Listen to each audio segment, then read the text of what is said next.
Ora bem, vamos então descrever a parte 2 do Daisy Chess. Isto tem uma série de novidades. Vou já começar por mostrar o novo tabuleiro, o novo visualizador, que vocês devem descarregar depois do Moodle. Tem aqui algumas novidades, por exemplo, o ler passou aqui para dentro do menu fecheiro, passam a ter também um gravar, tem um estatísticas que apenas vai estar habilitado após começarem o jogo e tem o créditos que é digamos, o que já tinham antes, só que agora é através do menu. Tem também aqui um sugerir jogada e um desfazer movimento que eu vou falar mais à frente, mas vou começar já por abrir um fecheiro e mostrar as novas peças. Portanto, nesta parte 2 vão ter que implementar novas peças além do rei e é isso que eu quero já começar por mostrar. Ok, temos 8 peças agora, 8 tipos de peças diferentes, portanto, além do rei mais 7, que eu vou passar a explicar.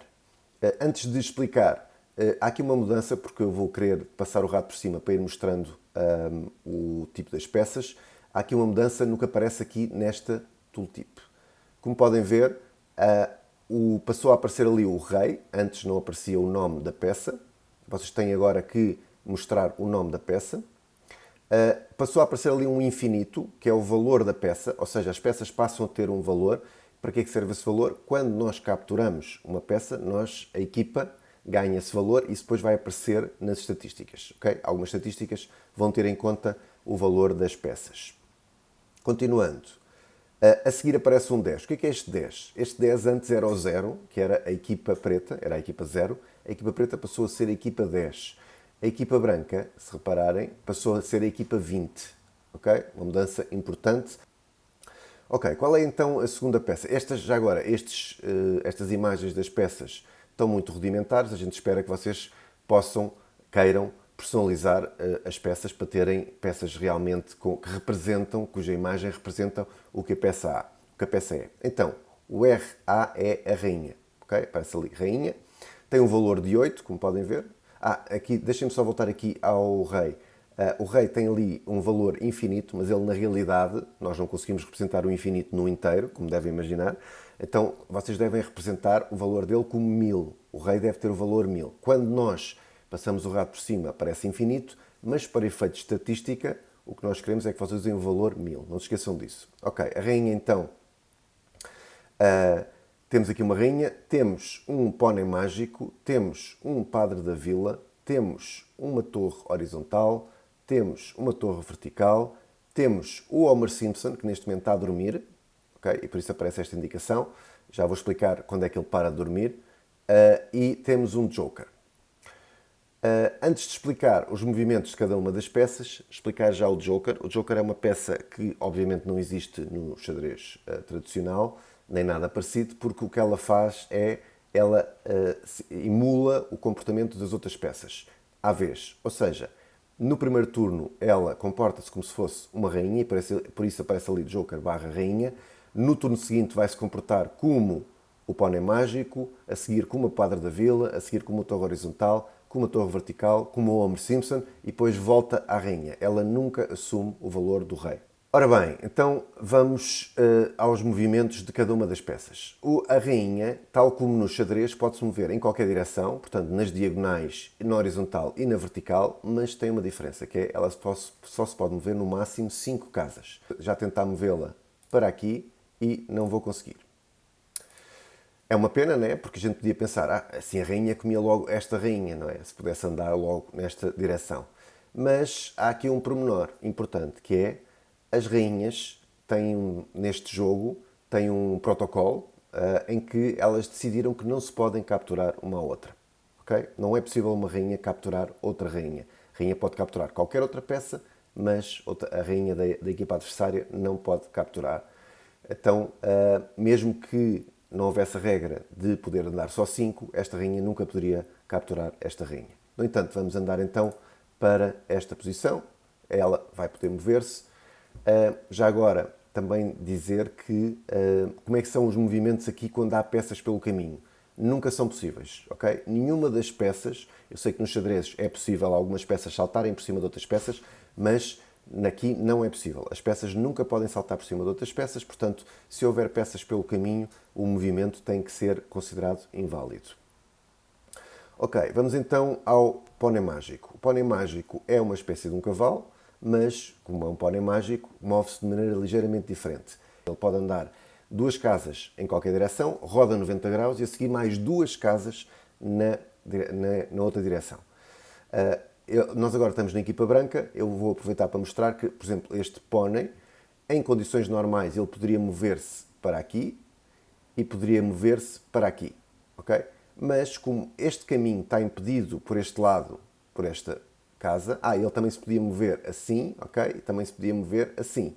No entanto, como este caminho está impedido e este caminho também está impedido, então ele não vai conseguir, eu vou mostrar, ele não vai conseguir mover-se para aquela posição, jogada inválida.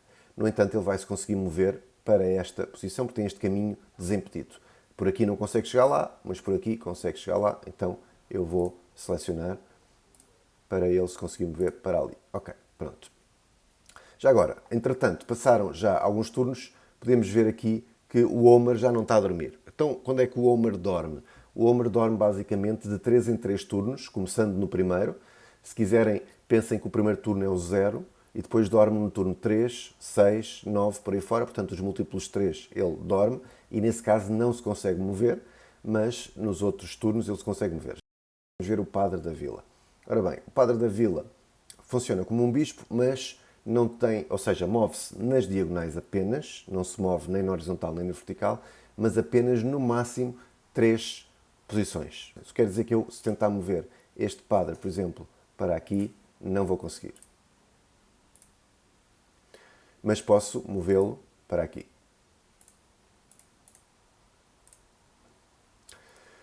A torre horizontal, como o nome indica, só se consegue mover para os lados. O que quer dizer que neste caso ela está impedida de se mover, não é? Porque ela não consegue mover-se para aqui porque tem esta peça, e não se consegue mover para aqui porque tem esta peça, e portanto não vou conseguir mover a torre branca, conseguiria mover a torre preta se estivesse no turno respectivo, mas não é o caso, então não consigo mover esta torre. Por isso posso saltar para a torre vertical. A torre vertical, ao contrário da torre horizontal, apenas se pode, e como o nome indica, apenas se pode mover na vertical. Quer a torre horizontal, quer a torre vertical, não tem um limite no alcance. Portanto, podem-se mover as casas que quiserem, desde que seja na mesma linha ou na mesma coluna, consoante o caso. Portanto, o que quer dizer que eu, neste caso, estou com sorte, eu vou poder capturar a torre vertical preta, ok? Vou poder ir para aqui e vou capturá-la. Vou aproveitar para capturar, vou usar a torre horizontal para mostrar que ela pode movimentar, se ela podia se movimentar para aqui ou para aqui, eu posso movimentá-la obviamente para cima de uma peça da equipa adversária, nunca posso movimentar para cima de uma peça da mesma equipa e portanto vou mover para aqui. Ok, chegamos ao Homer. Como é que está o Homer? Está a dormir? Não, boa. Então, como não está a dormir, vamos aproveitar para o mover, aliás, este, e como é que ele se move? Pode mover-se apenas na diagonal e apenas uma posição. Okay? Neste caso, ele pode mover-se para aqui e para aqui. Vou movê-lo, por exemplo, para aqui. Agora, temos o Joker. O Joker está, neste momento, a assumir a rainha. Voltamos à rainha. Okay? Ele teve, por acaso não fui mostrando, devia ter mostrado, mas ele vai assumindo os vários valores. Só para verem ele a mudar de valor, eu não vou usar ele, não o vou usar como rainha. Vou mover aqui o rei, uma para a frente, ok? E vamos ver aqui ele a mudar para pônei mágico, estão a ver? No entanto, reparem que o valor dele é sempre 4, atenção. Agora vou mover aqui também para aqui, ok? Basicamente estou-me a pôr aqui em risco, porque assim a rainha vai conseguir capturar, mas é só para mostrar aqui que ele passou para Padre da Vila. Já agora eles mudam os dois para Padre da Vila. Se eu agora mover novamente este, agora vou movê-lo para aqui, ele vai passar para a torre horizontal. Agora posso mover uma outra peça qualquer. Posso, por exemplo, mover aqui o Homer. O Homer está a dormir. Olha, vou mostrar o Homer como está a dormir. Eu não consigo mover para aqui, ok? Mas posso tentar mover, por exemplo, aqui o pônei mágico para aqui. Ok, vamos ver como é que está o Joker. Está na torre vertical neste momento. Vamos agora mover, por exemplo, a torre horizontal para aqui. E o Joker passa a ser o Homer Simpson. ok? E depois assumiria novamente a rainha. Vamos aproveitar que o Joker está como o Homer Simpson e vamos movê-lo como se fosse o Homer Simpson, ou seja, vamos movê-lo, neste caso a única hipótese é mover para aqui. Vou passar agora à parte da leitura do fecheiro. Podem ver aqui o fecheiro que lemos inicialmente, eu vou lê-lo novamente. Pronto, vamos então olhar para aqui. O formato do fecheiro não mudou, okay? Como podem ver, começa por definir o tamanho do tabuleiro, o número de peças, depois as peças todas, etc. O que é que mudou? Mudou aquilo que eu já falei. A equipa agora preta é 10 e a equipa branca é 20, não se esqueçam disso. Mudou aqui o tipo de cada uma das peças, ok? Portanto, o rei, rainha, pónei mágico e os restantes como estão ali, ok? E aqui tudo igual, o formato aqui do tabuleiro também igual. Vou agora demonstrar um jogo completo. Portanto, o jogo termina nas mesmas três condições que havia na parte 1. Ou deixa de haver reis na equipa adversária, portanto a equipa ganha. Ou passa a haver apenas um rei de cada uma das equipas e o jogo empata. Ou há 10 jogadas sem capturas e nesse caso o jogo empata. Neste caso, eu vou levar este jogo até ao ponto onde vou capturar um dos reis e, nesse caso, a equipa vai ganhar.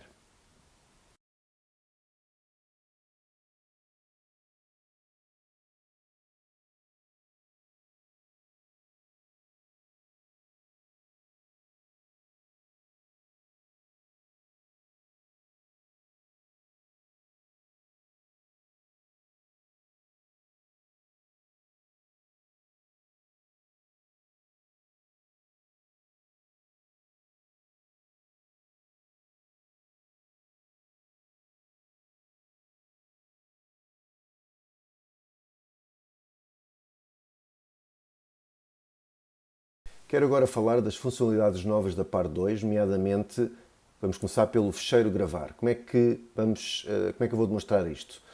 Vou começar por fazer aqui algumas jogadas.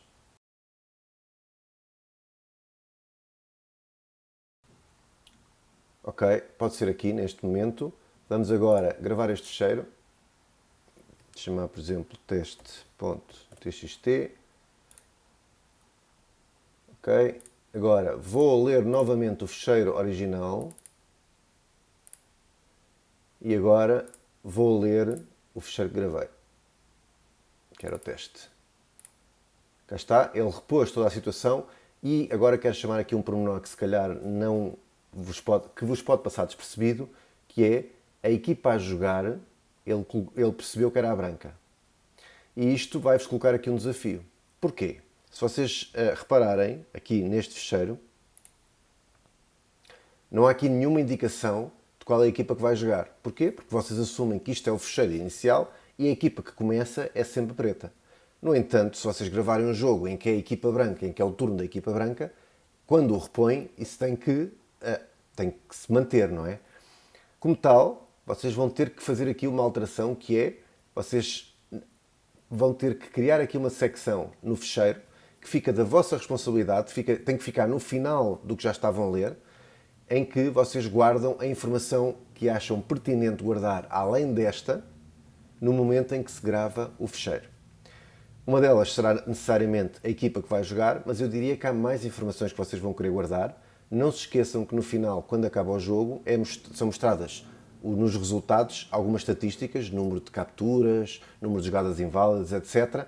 Assim como há aqui estatísticas que eu ainda não mostrei, mas que vão precisar também de ter informação atualizada da configuração do jogo. Portanto, tenham atenção aqui uma coisa só, que é a alteração que fizerem na leitura, vocês vão ter que acrescentar aqui coisas na gravação e depois na leitura vão ter que as ler.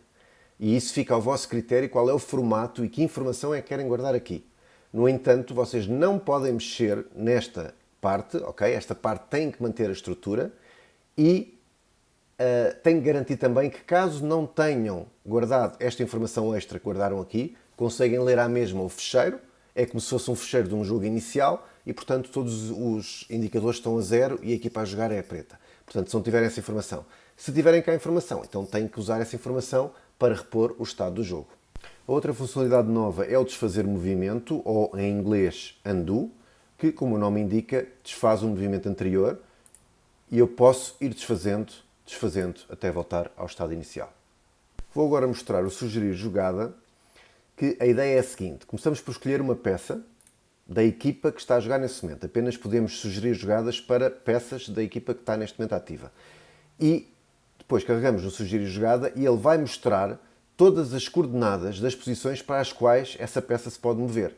Pode-se mover para a posição 1, 0, 0, 1 e 1, 1. O que é que são estes pontos? É quantos pontos é que ela adquire por se mover para essa posição. Como não há lá nenhuma peça, ela não vai adquirir nenhum ponto. Só quando captura peças é que aparecem os pontos. Vamos ver um exemplo. Aqui, por exemplo, a rainha vai poder capturar ou esta, dependendo do valor dela, pode ter interesse em capturar uma ou outra. Então vamos limpar isto, vamos começar por escolher a rainha, sugerir jogada, e reparem como aparece logo, isto tem que estar ordenado, e aparece logo, em primeiro lugar, as coordenadas 4, 5, que é daqui, que dá 5 pontos. Depois aparecem as coordenadas 3, 7, que são daqui, que dá 3 pontos, e depois todas as outras coordenadas aqui à volta. A rainha tem um grande alcance, não é? E consegue ir em todas as direções, portanto há muitas coordenadas e aí a ordem é indiferente com que devem ser colocadas. Vou agora falar das alterações na API do Daisy Chess, portanto, a parte técnica, digamos assim, o que é que vai mudar para a parte 2. Ora bem, vamos ter a mesma load game, mas em vez do load game retornar boolean, retornar true ou false, consoante consegue ler o fecheiro ou não, passa a retornar void, mas se houver um problema vai lançar duas exceções. O invalid game input exception acontecerá quando o fecheiro tem um formato inválido. Sim, vamos passar a lidar com fecheiros com formato inválidos. Na primeira parte, todos os fecheiros tinham um formato válido, portanto não tinham que se preocupar com isso, mas agora terão que se preocupar com isso. E também uma I/O exception, caso haja outro tipo de erro, nomeadamente o fecheiro não existir. Vou explicar melhor aqui em que é que consiste o invalid game input exception. Vocês vão ter que criar uma classe invalid game input exception, que é uma exceção, e que terá que ter dois métodos, o getLineWithError e o getProblemDescription, que o getLineWithError retorna o número da linha que tem um erro, e vamos assumir aqui que ele apenas encontra o primeiro erro, mesmo que o fecheiro tenha vários, ele para no primeiro, e portanto aparece apenas a primeira linha que tem um erro, e qual é uma descrição do problema que ele encontrou nessa linha. Para verem essa descrição em ação e como é que isto vai ser depois usado pelo visualizador, deixem-me voltar aqui e vamos alterar este jogo inicial. Vamos criar aqui alguns erros neste fecheiro. Por exemplo, vamos acrescentar aqui à frente de o poderoso chefão, vamos acrescentar aqui mais um campo, portanto vamos torná-lo inválido. Vamos gravar e agora vamos ler este fecheiro.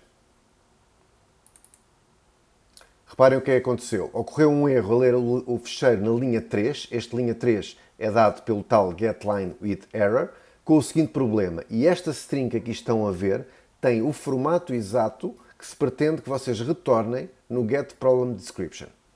Portanto, se tiver dados a mais, vão escrever dados a mais, vão dizer quantos dados é que esperavam e quantos é que obtiveram. Vamos agora ver um caso com dados a menos. Agora vou fazer uma alteração noutra linha, por exemplo, aqui nesta linha, vou retirar esta parte. Vamos ler.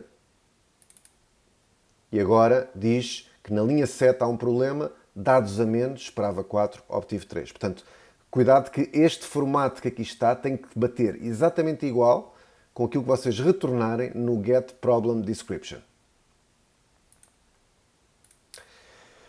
Ok, o que é que tem mais? Tem um save game que vai ser chamado quando vocês fazem fecheiro gravar. Okay, já falámos sobre isso. E pode lançar, mais uma vez, é void, e pode lançar uma I/O exception caso haja um problema na escrita do fecheiro. Qualquer problema que exista, qualquer exceção, neste caso não vai ser um formato inválido, se necessariamente vocês estão a gravar o fecheiro, portanto há de ser apenas I/O exception. Tem ainda um método chamado undo, que vai ser chamado pelo desfazer movimento e que limita-se a repor o estado anterior ao movimento que acabou de ser feito. E, finalmente, um getHint, que vai ser usado pelo sugerir jogada, que recebe as coordenadas da peça que vocês querem obter sugestões, ou seja, no fundo, isto que aqui está é passado para dentro do XY, e vai retornar uma lista de comparable. Nós vamos falar sobre o comparable nas teóricas, mas basicamente são objetos que permitem ser ordenados, ou seja, como vai ordenar estes objetos pela pontuação, da pontuação maior para a pontuação menor, este comparable vai garantir isso, ok? Vocês têm que garantir nesse objeto, depois vão perceber como é que isso se faz, mas têm que garantir que os objetos que vocês retornam são comparáveis em relação à pontuação por ordem decrescente, ou seja, começa primeiro a pontuação mais elevada e depois as pontuações por aí abaixo.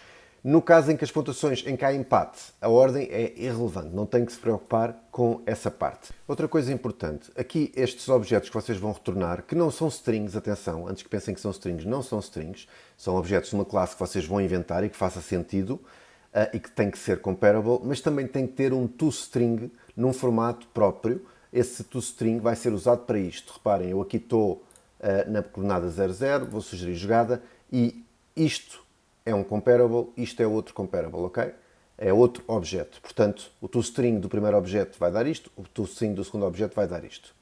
Uma coisa importante, se por alguma razão vocês não for possível sugerir jogada, por exemplo, porque vocês estão a tentar sugerir uma jogada para uma peça que não existe no tabuleiro, não está lá nenhuma peça, ou porque as coordenadas são inválidas, ou porque inclusivamente estão a pedir uma sugestão para a equipa que não é aquela que está a jogar, então vocês devem retornar nulo. Eu vou dar aqui o exemplo. Por exemplo, se eu escolher aqui, se eu escolher isto e fizer sugerir jogada, isto dá este erro porque retornou nulo, o getInt.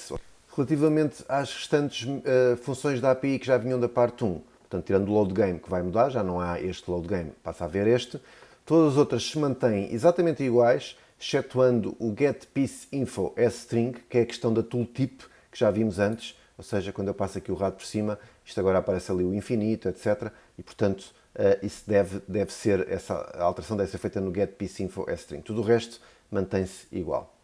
Relativamente às estatísticas, isso há de ser falado em mais detalhe num outro vídeo, porque tem a ver com a parte funcional e ainda é cedo para estar a falar nisso, mas ficam já a saber que terão nesta fase já, para compilar no Drop Project, terão que criar este enumerado que aqui está, foi sem querer, este enumerado que aqui está, que corresponde às 5 estatísticas que ali estão. Ou seja, mesmo que vocês ainda não usem, este enumerado tem que criar, tem que se chamar StatType e tem que ter estes 5 tipos aqui dentro, caso contrário vão ter erros de compilação no Drop Project. Tudo o resto não tem que se preocupar para já com as estatísticas, porque vão ser implementadas em Kotlin, com o paradigma funcional, então ainda é cedo para falar sobre isso.